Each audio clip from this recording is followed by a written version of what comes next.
Hello friends, हम दी गई आकृतियों में त्रिभुजों की गणना करना सीख रहे हैं।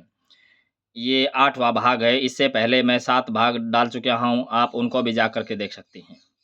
तो ये पहली आकृति है, इसमें त्रिभुजों की संख्या हमने काउंट करनी है, तो इसके लिए क्या नियम लगाएँगे कि हमारे पास कोई भी अगर चतुर्भुज हो और चतुर्भुज के अंदर क्वाड्रिलेटरल के अंदर 2 विकर्ण खींचे जाएँ, तो वहाँ से 8 त्रिभुजों का निर्माण होता है। तो यहाँ से तो हो जाएगा 8। और उसके बाद उसके बाद यहाँ इस कॉर्नर के ऊपर एक ट्रायंगल है और इस ट्रायंगल से 3 त्रिभुज बनेंगे, 1, 2 और एक ये पूरा बड़ा। ऐसे ही कॉर्नर पे 4 त्रिभुज हैं, तो 4 तिया 12 यहाँ से हो जाएंगे। तो 12 और 8 कितने हो जाएंगे? 20 त्रिभुज हो जाएंगे। तो इसका ए ऑप्शन है, ये 2 हो जाएगा। इससे अगले हम करते देखें, इसमें हम कैसे करेंगे त्रिभुजों की गणना। एक-एक त्रिभुज को काउंट करेंगे। 1, 2, 3, 4, 5, 6, 7, 8, 9, 10। एक-एक ब्लॉक को काउंट किया तो यहाँ से कितने बनते हैं? 10। उसके बाद 2 ब्लॉक से जो त्रिभुज बनते हैं उनको काउंट करेंगे। तो एक ये है 1 और एक ये है 2, बस ये 2 ही बनते हैं। उसके बाद 3-3 ब्लॉक से जो त्रिभुज बनते हैं उनको काउंट कर लेंगे। एक ये बनता है 1 और एक ये बनता है 2। ऐसे ही एक ये बनता है 3 और एक ये ऐसे बनता है 4। तो 4 त्रिभुज ये हो जाएँगे और 4-4 ब्लॉक से बनेंगे, वो हम काउंट कर लेते हैं। एक ये बड़ा पूरा बड़ा 1 और एक ये 2। तो दो 2 यहाँ से आ जाएँगे। तो ये कितने हो जाएँगे? 10 और 2 12 और 12 और 4 16 और 2 18। तो 18 हो जाएगा, तो इसका ए ऑप्शन है, ये 2 हो जाएगा। इससे अगली आकृति हम देखें।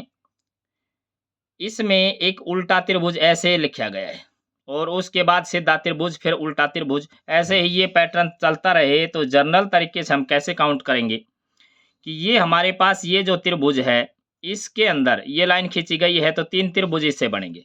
तो 3 त्रिभुज तो इससे बन जाएंगे, प्लस इस त्रिभुज के बाद कितने त्रिभुज बाहर हैं जो 2 कॉर्नर को काट के बनाए गए हैं। तो उनकी संख्या निकालने के लिए हम क्या करेंगे, उनकी संख्या को हम क्या कर देंगे, 12 से गुणा कर देंगे, यानी कि 12n। जो जितने भी जो एक मूल जो त्रिभुज है अंदर, उससे बाहर जितने भी त्रिभुज हैं, उनको हम n से लिख रहे हैं। तो यहाँ पे क्या है कि मूल त्रिभुज है, जिससे कितने त्रिभुजों का निर्माण होता है? 3 त्रिभुजों का निर्माण होता है। और वो बाहर कितने हैं? 1, 2, 2 है। तो यहाँ n के स्थान पे 2 रखेंगे तो 12 दूनी 24 और 3 27। तो इसका ए ऑप्शन है, ये 2 हो जाएगा। इससे अगले आकृतियों को हम देखें।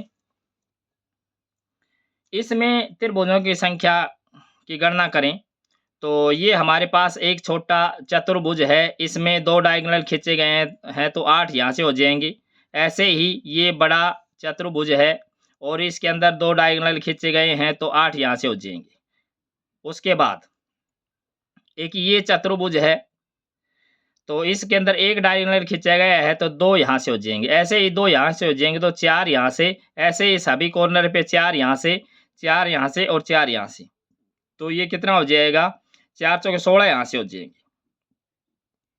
तो 8 और 8 16 और 16 32। तो इसका डी ऑप्शन है, ये 2 हो जाएगा। इससे अगले हम करते देखें। इसमें एक ये चतुर्भुज दिख रहा है, एक ये चतुर्भुज है हमारे पास।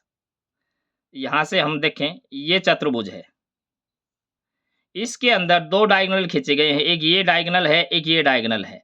तो यहाँ से 8 तो यहाँ से बन जाएंगे, एक ये बाहर 9 और एक ये 10। तो इसका ए ऑप्शन है, ये 2 हो जाएगा। इससे अगले हम फिगर देखें। इसमें त्रिभुजों की गणना कैसे करेंगे?